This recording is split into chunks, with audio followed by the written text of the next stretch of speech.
जब सिंड्रेला राजमहल में पहुंची तो सब लोग उसे देखते ही रह गए। लोग उसे देखकर हैरान थे, क्योंकि किसी ने भी इतनी सुंदर लड़की कभी नहीं देखी थी। वह तो किसी राजकुमारी या परी की तरह दिखाई दे रही थी। वह इतनी सुंदर दिखाई दे रही थी कि उसकी सौतेली बहनें भी उसे पहचान नहीं पा रही थीं। और तभी अचानक राजकुमार की नजर सिंड्रेला पर पड़ी, तो वह तो राजकुमारी सिंड्रेला को देखता ही रह गया।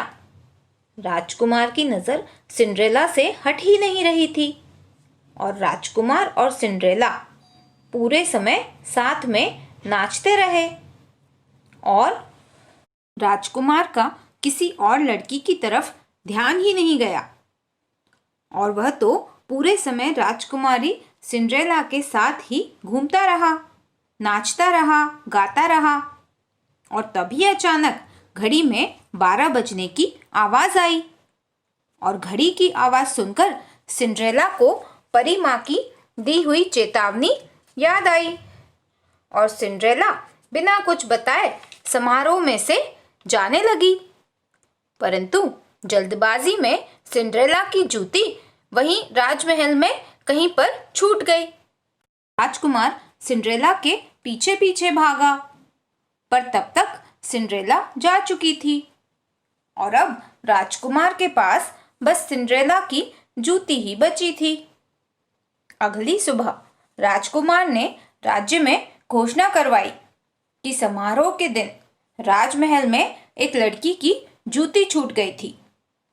अब यह जूती जिस लड़की के पैर में फिट होगी, राजकुमार उसी से शादी करेंगे। राजा के सैनिक उस जूती को लेकर हर घर में गए और राज्य की सभी लड़कियों को वह जूती पहनाकर देखी, पर वह जूती किसी भी लड़की के पैर में फिट ही नहीं हो रही थी।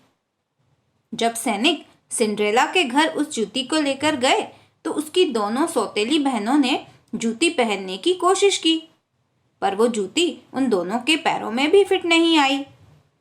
तभी सैनिक की नजर घर में काम करने वाली सिंड्रेला पर पड़ी, तो सैनिक ने कहा कि आप भी इस जूती को पहनकर दिखाइए। तभी सिंड्रेला की सौतेली माँ गुस्से में बोली, ये सिर्फ इस घर की नौकरानी है।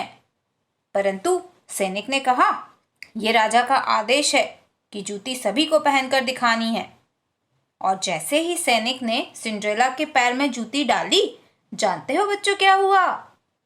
वो जूती सिंड्रेला के पैर में एकदम फिट आ गई और तभी वहां परी प्रकट हुई और सिंड्रेला को उसकी दूसरी जूती ला कर दी। फिर परी ने एक बार फिर से सिंड्रेला को अपने जादू से राजकुमारी सिंड्रेला बना दिया और उसे देखकर सब हैरान रह गए। और फिर राजकुमार ने राजकुमारी सिंड्रेला से शादी की और फिर दोनों खुशी खुशी रहने लगे। तो बच्चों, आपको आज की कहानी कैसी लगी? मुझे कमेंट करके ज़रूर बताना और इस कहानी के बारे में अपने फ्रेंड्स को भी ज़रूर बताना। Okay, bye bye, take care.